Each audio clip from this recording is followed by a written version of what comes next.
안녕하세요. 이제 7주차 됐죠. 벌써 이제 7주가 지나갔어요. 이제 5월 달이 이제 다 돼 가죠. 이제 중간고사 보기 전에 총 정리하는 시간을 갖도록 할게요. 그래서 오늘은 나눠드린 연습 문제를 풀어보도록 할게요. 그래서 제일 처음에 보시면 이제 문제 1번 나오죠. 문제 1번은요. 회계 기초 개념과 재무회계 개념 체계에 대한 문제가 7문제 나와 있죠. 7문제 읽어보시고 풀 수 있는 문제는 한번 풀어보세요.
그럼 이제 한번 같이 풀어보도록 할게요.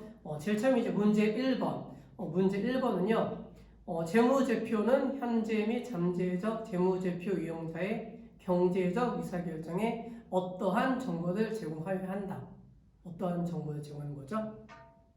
그쵸? 네.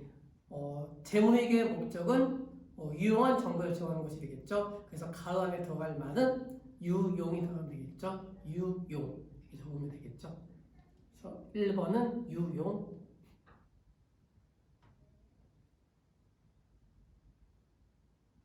그 다음에 문제 2번. 회계 정보가 유용하기 위해서 갖추어야 할 근본적 질적 특성은 무엇과 무엇이 있다. 근본적 질적 특성이죠. 근본적 질적 특성이니까 두 가지 있었죠. 기억나세요? 네. 첫 번째 뭐죠? 네, 목적 적합성이 되겠죠. 목적 적합성. 그 다음에 두 번째는 충실한 표현 내지는 표현 충실성 이것이 되겠죠. 그래서 첫 번째는 목적 적합성, 그 다음에 충실한 표현 이 두 가지가 되는 거죠.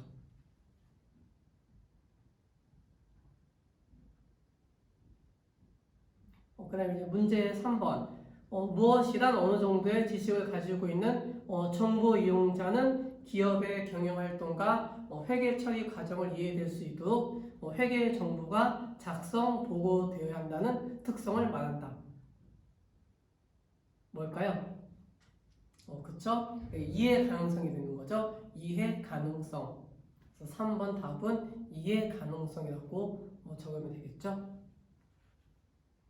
그 다음에 4번 보강적 질적 특성 중 무엇이란 정보가 나타내고자 하는 경제적 현상을 충실히 표현하는 것을 정보 이용자가 확인하는 데 도움을 준다. 그러니까 확인하는 데 도움을 준다. 이것은 네, 검증 가능성이 되겠죠. 그래서 문제 4번은 검증 가능성 이렇게 적으면 되겠죠. 검증 가능성.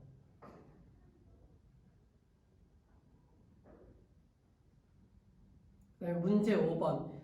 재무제표 작성에 무엇은 회계 이론을 연역적으로 설명하고자 할 때 사용되는 기본적인 전제로서 논의 이전에 자명한 명제이다. 이거는요, 기본 과정이 되겠죠. 기본 과정. 재무제표 작성의 기본 과정. 기본 과정은 뭐였죠? 네, 계속 기업의 과정을 썼죠. 계속 기업의 과정. 그래서 문제 5번의 답은 기본 가정이 되겠죠. 기본 가정. 그래서 기본 가정은 계속 기업의 가정이다. 이렇게 정리해 두시면 되죠.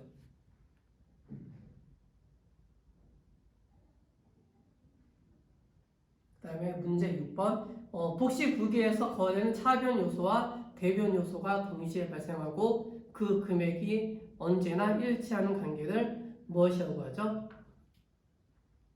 거래, 네, 이중성이 되겠죠. 이중성 이렇게 메모해 두시면 돼요.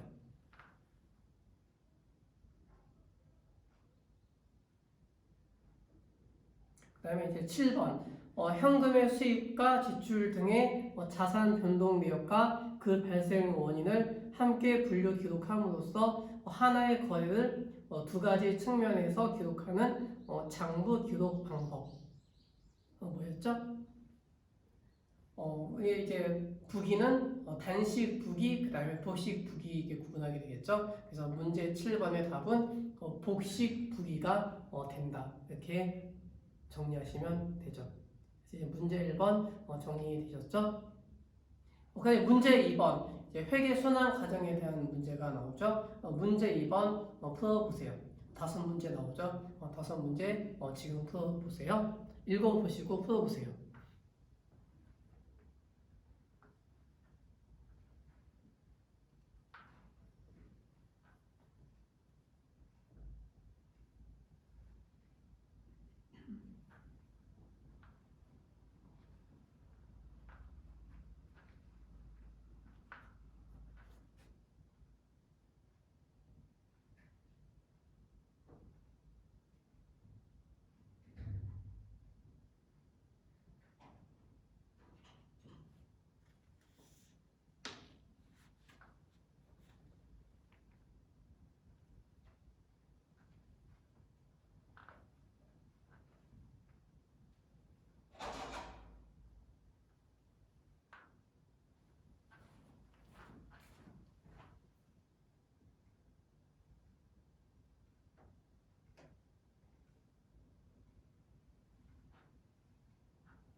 그럼 이제 1번 같이 보도록 할게요. 회계기간 말에 이르러 그간의 기록을 요약하여 최종적으로 재무제표를 작성하는 일, 이것을 무엇이라고 하죠? 네, 결산이라고 하죠. 결산. 그래서 결산 과정은요, 회계기간 말에 시산표 작성하게 되죠. 시산표 작성, 그다음 장부 마감, 재무제표 작성, 이러한 과정 거치게 되겠죠. 이것이 결산이 되는 거예요. 결산. 문제 2번. 기업의 활동을 통한 거래 인식하여 정리하고 재무제표를 작성하기까지 절차로서 매 회기간마다 순환적으로 반복된다는 뜻에서 붙여진 용어. 그래서 거래 식별, 분계, 전기, 시산표 작성, 장부 마감, 재무제표 작성, 이러한 절차를 무엇이라고 하죠? 네, 그쵸? 회계 순환 과정이 되겠죠? 회계 순환 과정 내지는 회계 처리 절차라고 볼 수가 있죠. 문제 3번. 거래 결과 나타난 자산, 부채, 자본, 수익과 비용의 증감 변화를 기록, 계산, 정리하기 위하여 설정한 단위. 이것을 무엇이라고 하죠? 네, 그쵸? 계정이라고 하죠. 계정. 그래서 계정 항목에는요, 자산, 부채, 자본, 수익과 비용에 속하는 여러 항목들을 각기 구분하여 기록하는 장소, 이것을 계정이라고 하죠. 그래서 계정은 재무상태표 계정, 그다음에 손익계산서 계정 이렇게 구분하게 되겠죠. 정리되셨죠? 그다음에 4번 자산, 부채, 자본의 증감과 수익과 비용의 증감을 발생시키는 경제적 사건으로 화폐 단위로 측정이 가능한 것, 이것을 무엇이라고 하죠?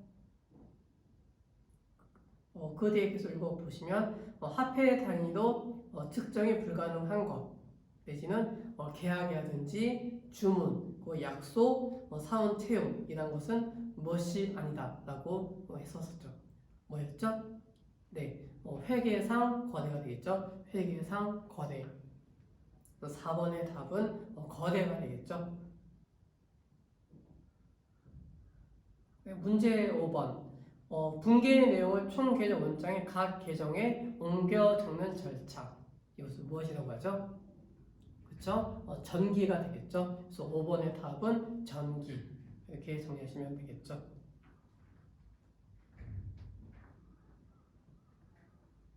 문제 3번. 회계 등식을 이용하여 빈칸을 채우시오 있죠. 회계 등식은 자산은 부채 플러스 자본이 되는 거죠. 부채 플러스 자본. 이 등식을 이용해서 1번부터 4번까지 있죠. 1번부터 4번까지 계산 한번 해보세요. 그럼 이제 계산하기 전에 분류해드리면요. 현금 있죠? 자산이죠. 그 다음에 건물, 자산, 그다음에 상품, 자산, 그다음에 예상 매입금, 부채, 미지급금, 부채, 그다음에 자본금, 자본. 그래서 앞에 세 개와 뒤에 세 개는 등식이 성립되겠죠. 그래서 빈칸에 알맞은 금액을 넣어 보세요.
그럼 이제 문제 한번 같이 보도록 할게요.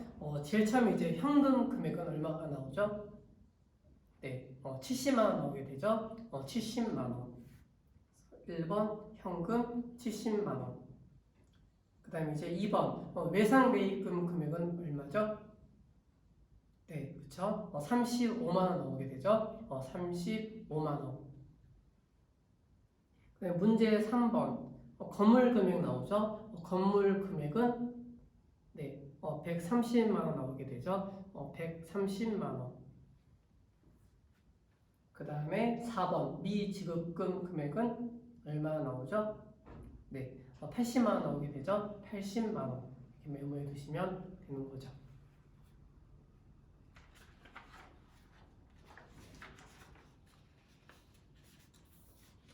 그다음에 이제 문제 4번 이제 재무상태표에 관한 문제가 되겠죠. 문제 4번 재무상태표 작성. 그래서 일단 이제 계정 항목 분류 한번 해보도록 할게요. 계정 항목 분류. 제일 처음에 현금 나오죠. 현금은 네 자산이죠.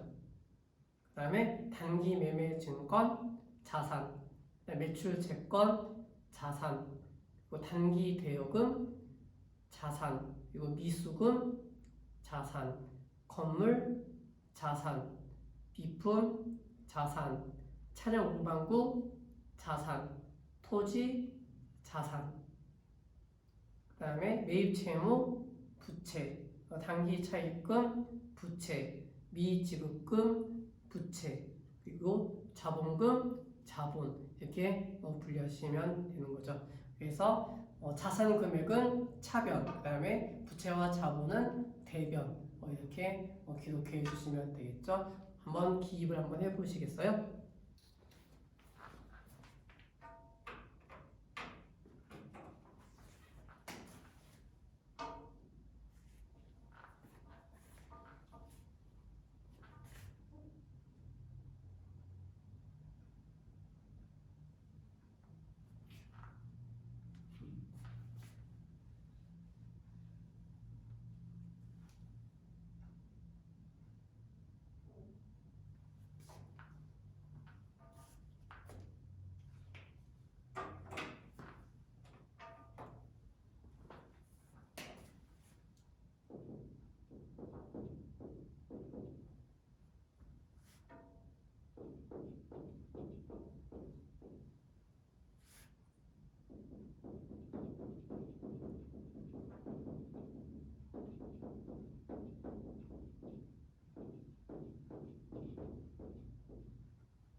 여기서 이제 간단하게 용어 설명해 드릴게요. 용어 설명해 드리면 제일 처음에 단기 대여금 나오죠.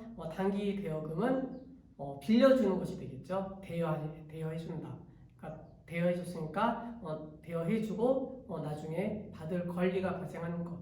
이것이 단기 대여금이 되겠죠. 그래서 대여금은 권리니까 자산이 되겠죠. 아시겠죠? 그래서 이거와 비교되는 것, 상대되는 개념은 단기 차입금이 되겠죠. 단기 차입금 같은 경우에는 빌려온 거죠. 빌려왔으니까 나중에 그것을 갚아야 되겠죠. 갚아야 되니까 그것은 의무가 발생하게 되겠죠. 의무가 발생하는 것은 부채다. 이렇게 구분하시면 되죠. 그 다음에 이제 미수금. 미수금은 아직 받지 못한 금액이 되겠죠. 아직 받지 못한 금액, 이것을 미수금이니까 나중에 받을 권리가 있겠죠. 받을 권리가 있으니까 미수금도 자산.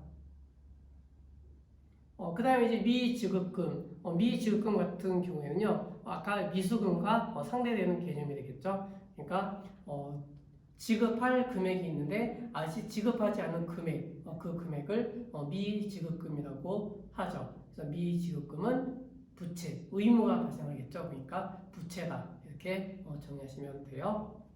그래서 이제 재무 상태표를 작성하게 되면 이렇게 되겠죠. 그래서 차변, 차변에는 자산 총계도 기록하게 되겠죠. 자산 총계. 그 다음에 부채, 대변 쪽에는요, 부채 총계, 자본 총계를 기록해 주게 되겠죠.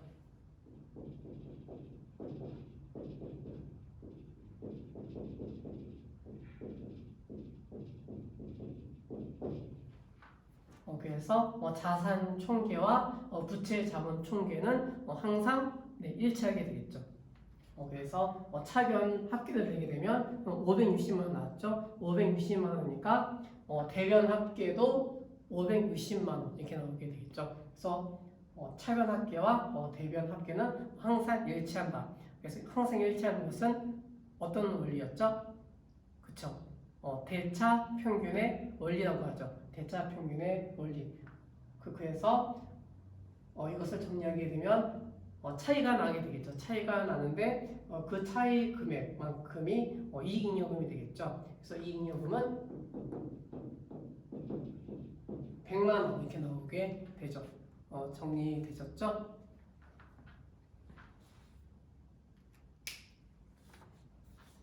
그 다음에 이제 문제 5번이죠. 문제 5번은요, 포괄손익계산서가 되겠죠. 포괄손익계산서를 작성하시오. 그래서 단기 순이익을 계산하셔야 되죠. 그래서 한번 계정항목 분류 한번 해보도록 할게요. 제일 처음에 이제 매출액. 매출액은 수익이죠. 수익. 그 다음에 임대료. 수익이 되겠죠. 임대료는 월세 같은 것을 받는 것이 되겠죠. 받으니까 수익이 되겠죠. 임대료 수익. 그러니까 임대료니까 대자가 붙었죠. 대자 붙은 것은 대변에 기입을 해주면 되겠죠. 대변에 기입한다. 그 다음에 이자 수익. 수익이 되는 거죠. 그 다음에 유형자산 처분이익. 이것도 수익. 그 다음에 급여, 비용, 임차료, 비용. 그러니까 임차료 같은 경우에는 월세 같은 것을 내는 거죠. 아까 임대료는 받는 거, 그 다음에 임차료는 내는 거. 그러니까 비용이 발생한 거죠. 비용 발생한 거. 그러니까 비용이다. 그 다음에 감가상각비, 비용이죠. 광고 선전비, 비용. 그리고 보험료, 비용. 이자 비용, 비용, 그 다음에 접대비, 비용 이렇게 기입을 하면 되겠죠. 그래서 비용은 차변, 그 다음에 수익은 대변 이렇게 기록해 주면 되겠죠. 그러면 이제 지금부터 포괄손익계산서를 작성해 보세요.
그래서 이제 포괄손익 계산서는 비용은 차변, 그 다음에 수익은 대변 이렇게 기록해주면 되겠죠.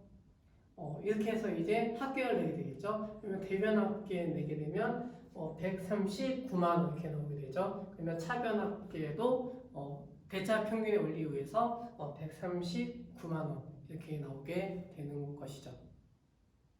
그럼 이제 여기서 수익에서 비용 항목들을 다 빼주게 되면 단기 순이익이 나오게 되겠죠. 그래서 단기 순이익은 얼마가 나오죠? 그쵸? 8만 원 나오게 되죠. 그래서 단기 순이익은 8만 원 이렇게 나오게 되죠. 그래서 이제 재무상태표 포괄손익 계산서 작성하실 수 있으시겠죠? 네.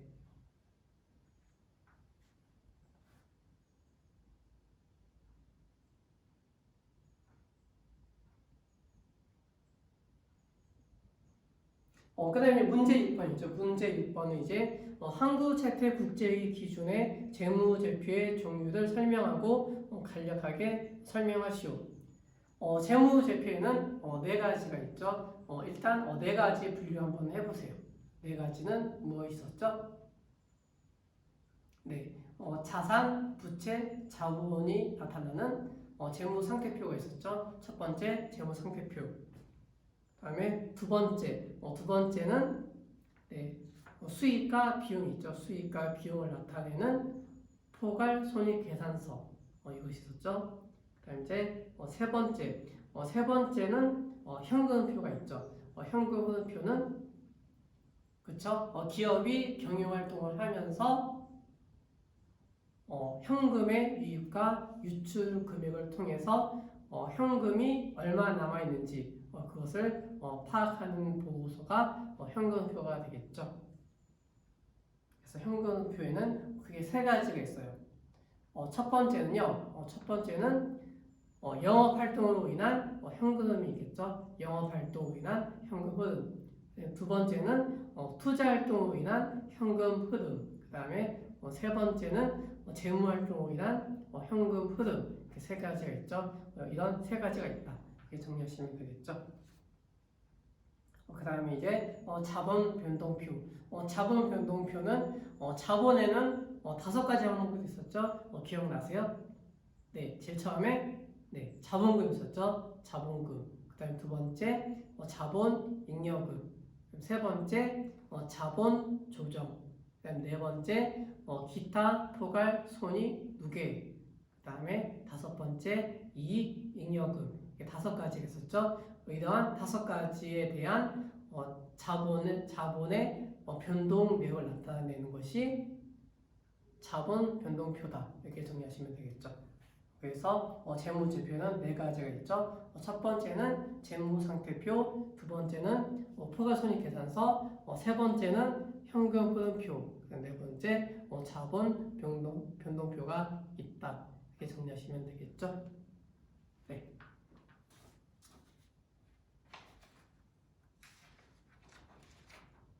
그 다음에 문제 7번 있죠. 문제 7번 한번 5월달 대한 거래가 나와 있죠. 다음은 명의상사의 2020년 5월 중 거래를 분기하고 전기하시오. 그래서 5월 1일부터 5월 30일까지 거래가 나와 있죠. 이러한 거래를 이제 분기하고 총 계정 원장에 옮겨 적는 절차가 이제 기준하는 절차가 되겠죠. 그러면 이제 지금부터 분기 한번 해보세요. 분기.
그럼 이제 분개해 보셨죠? 그럼 이제 5월 1일자부터 한번 같이 보도록 할게요. 5월 1일 현금 300만 원을 출자하여 개업하다. 출자라고 하는 것은 자금을 내다. 자금을 내는 것은 자본을 증가시키는 것이 되겠죠. 자본을 증가시키는 거래. 그래서 이것을 분개하게 되면 차변에 현금 300만 원, 그다음에 대변에 자본금 300만 원 이렇게 기록을 해주면 되겠죠. 그래서 이 거래는 자산의 증가, 자본의 증가를 나타내는 거래가 되겠죠. 정리되셨죠? 그 다음에 5월 3일자 강동 상사로부터 상품 150만 원을 외상으로 매입한다.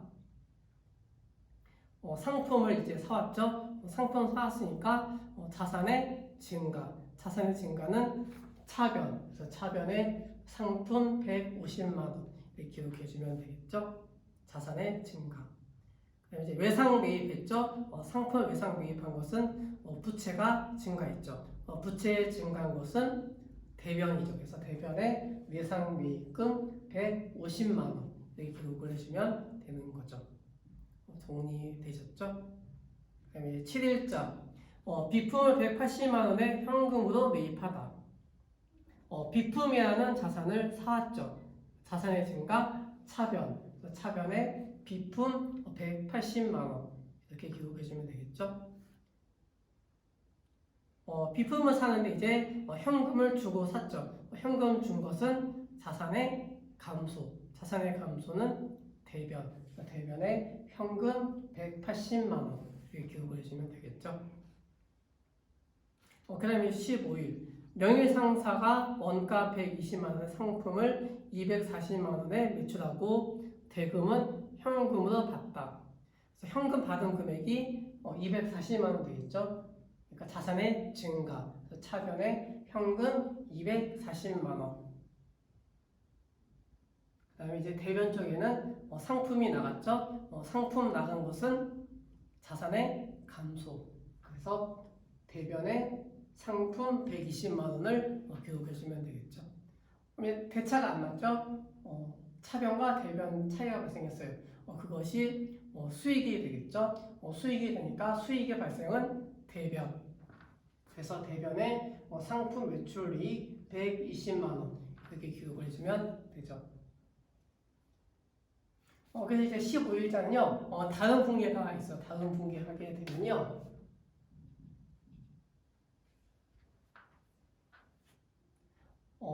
현금을 받았죠. 현금 받았으니까 차변에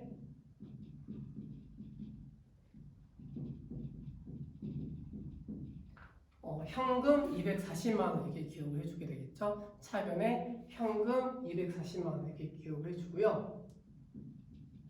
그 다음에 상품을 판매했어요. 상품 판매한 것은 매출로 인식할 수가 있어요.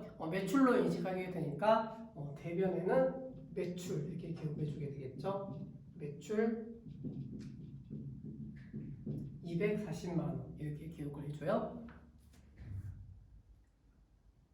그 다음에 이제 원가 부분에 대해서 해줘야 돼요. 원가 부분 이렇게 되면 차변에는 원래 사온 가격이 있겠죠. 그러니까 상품을 원래 사온 가격은 120만 원 되겠죠. 그러니까 120만 원이 돼요.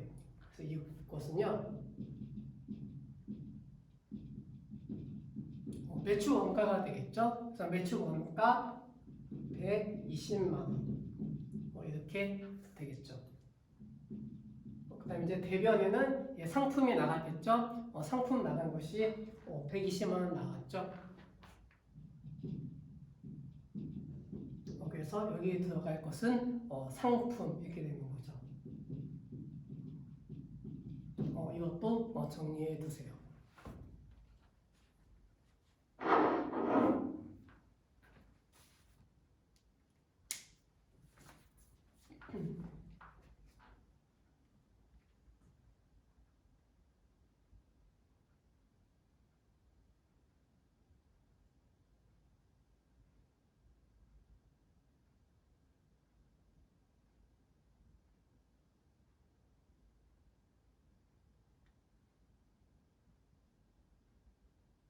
그 다음에 이제 21일자 보세요. 21일자 보시면요. 강동 상사에 대한 외상 매입금 중 120만 원을 현금으로 지급하다. 이거에 대해서 분개하게 되면요. 외상 매입금, 부채가 있었죠. 부채가 감소했죠. 부채의 감소는 차변. 그래서 차변의 외상 매입금 120만 원 이렇게 기록해 주시면 되겠죠. 차변의 외상 매입금 120만 원. 부채의 감소. 그 다음에 이제 현금을 지급하게 된 거죠. 현금 지급한 것은 현금이 나갔죠. 현금 나간 것은 자산의 감소. 자산의 감소는 대변. 그래서 대변에 현금 120만 원 이렇게 기록해 주시면 되는 거죠. 네, 30일. 당월분 급여 50만 원과 잡비 10만 원을 현금으로 지급하다. 급여라는 비용이 발생했죠. 비용의 발생은 차변. 그래서 차변에 급여 50만 원. 그다음에 잡비도 발생했죠. 잡비라는 비용. 차변에 기록해 주면 되겠죠. 그래서 잡비 10만 원. 그다음에 이제 현금이 있죠. 현금은 나갔죠. 현금 나간 것은 자산의 감소. 자산의 감소는 대변. 그래서 대변에 현금 60만 원 이렇게 기록을 해주면 되겠죠. 이것이 분개다. 그래서 분개는요 제일 처음에 차변과 대변 나누게 되겠죠. 차변과 대변 나눈다. 그 다음에 두 번째는 금액을 기록한다. 그 다음에 이제 세 번째는 거기에 맞는 계정 과목을 결정해서 기록한다. 이것이 인식과 측정이 되겠죠.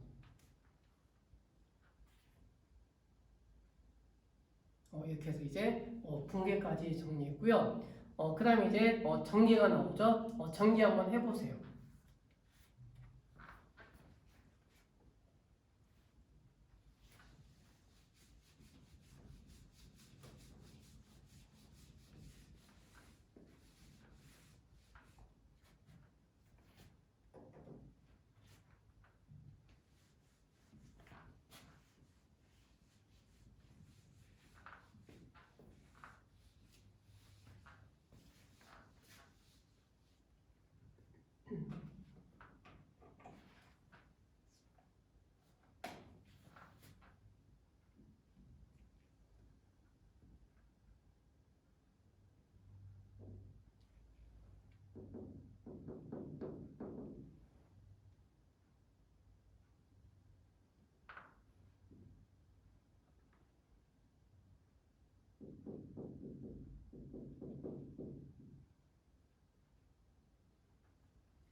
그럼 이제 전개 한번 같이 한번 해보도록 할게요. 제일 처음에 이제 월 1일자는 현금 계정, 그 다음에 자본금 계정이 있죠. 이것을 전개해 볼게요. 계정항별로 옮겨 적는 절차, 그러니까 총 계정 원장에 옮겨 적는 절차에 대해서 정리해 보도록 할게요. 제일 처음에 현금 계정이 있죠. 현금 계정은 자산의 증가죠. 그러니까 현금 계정에 차변에 기록해 주면 되겠죠. 차변에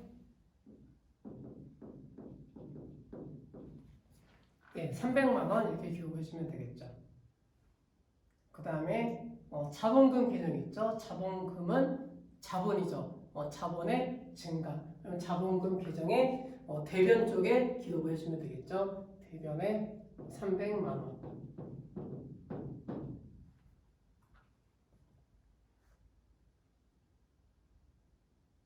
그래서 이제 상대의 계정을 기록해줘야 되겠죠.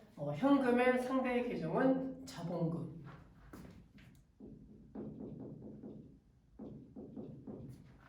그 다음에 자본금의 상대의 계정은 현금이 되겠죠. 정리되셨죠? 그 다음에 상품, 3일자가 되겠죠. 3일자는 차변의 상품이 되겠죠. 상품은 자산이죠. 자산의 증가. 자산의 증가니까 차변에 기록해 주시면 되겠죠. 차변에 150만 원. 자산의 증가가 되겠죠. 그 다음에 이제 외상매입금 계정이 있죠. 외상매입금은 부채의 증가. 부채의 증가는 차변. 그래서 외상매입금의 대변에 기록해 주시면 되겠죠. 대변에 150만 원. 그래서 상품의 상대 계정은 외상매입금이 되겠죠.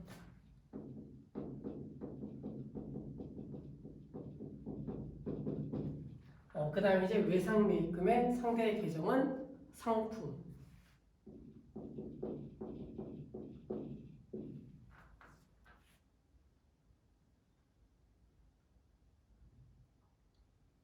그 다음에 이제 7일자. 7일자는 비품 계정, 현금 계정에 옮겨 적어야 되겠죠. 비품은 자산이죠. 자산의 증가. 그래서 비품 계정에 차변에 기록해 주시면 되겠죠. 비품에 180만 원.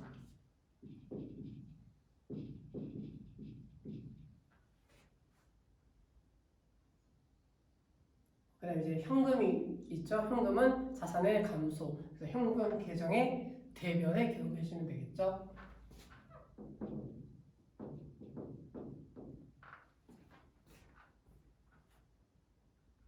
그 다음에 이제 비품은 상대의 계정이 현금이 되겠죠.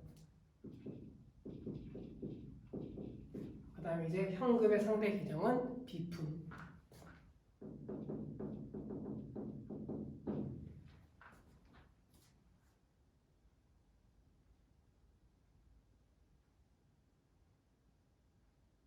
그 다음에 이제 15일자가 되겠죠. 15일자는요. 아까 정리했던 거 다시 메모해 보도록 할게요.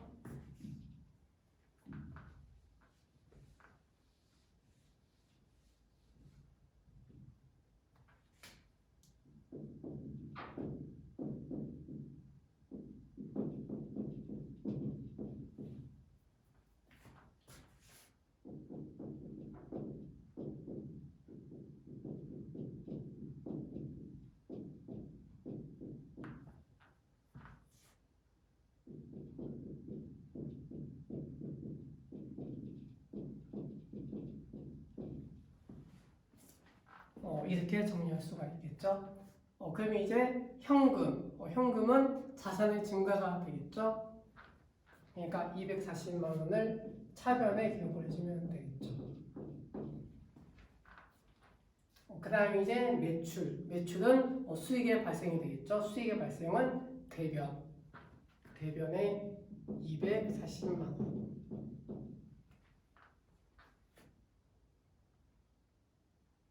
그 다음에 매출 원가 있죠. 매출 원가는 비용이죠. 비용이니까 차변에 120만 원. 그 다음에 이제 상품은 자산의 감소가 되겠죠. 그래서 상품 계정에 대변에 기록을 해주면 되겠죠.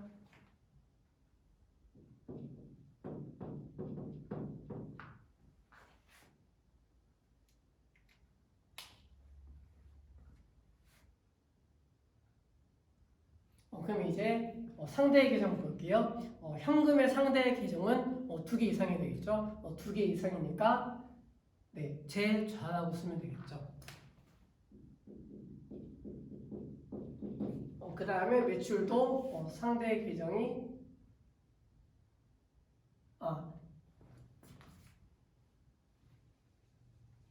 제자가 아니라 현금의 상대 계정은 매출 되겠죠. 매출.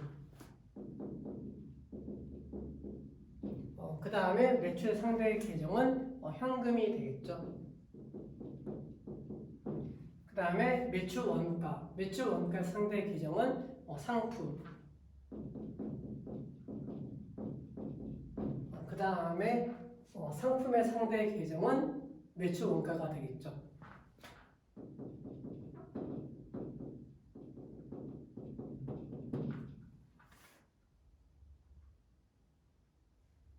정리되셨어요?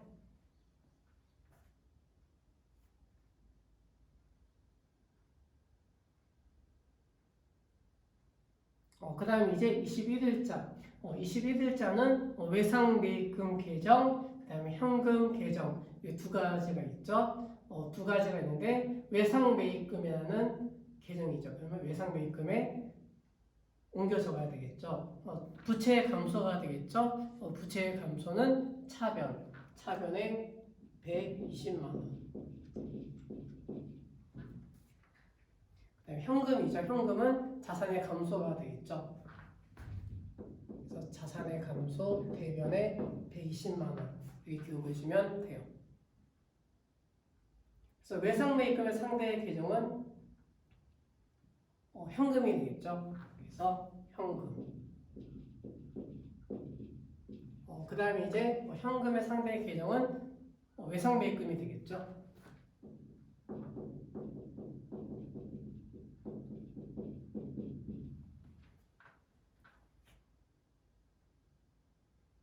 정리되세요? 그 다음에 30일. 30일은 급여 계정, 그 다음에 잡비 계정, 현금 계정, 이 세 개의 계정에 옮겨 적어야 되겠죠? 급여는 비용이죠. 비용이니까 차변에 50만 원 기록해 주면 되겠죠? 그 다음에 잡비, 비용이죠. 비용이니까 차변 10만 원 기록해 주면 돼요.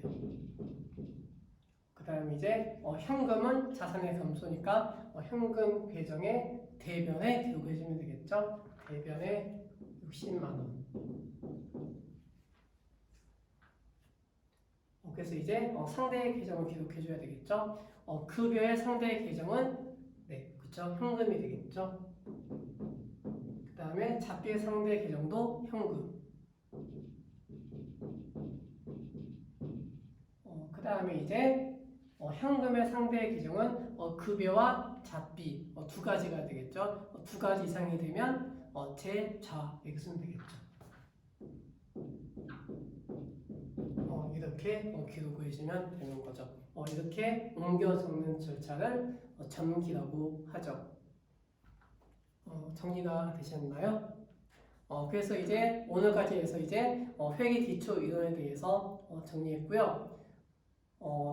5월 11일 날 이제 중간고사 볼 수 있는 중간고사 보도록 하고 아직 결정되지 않았지만 나중에 공지 뜨면 그게 일정에 맞도록 이게 진행해 나가도록 할게요. 오늘 수고하셨습니다.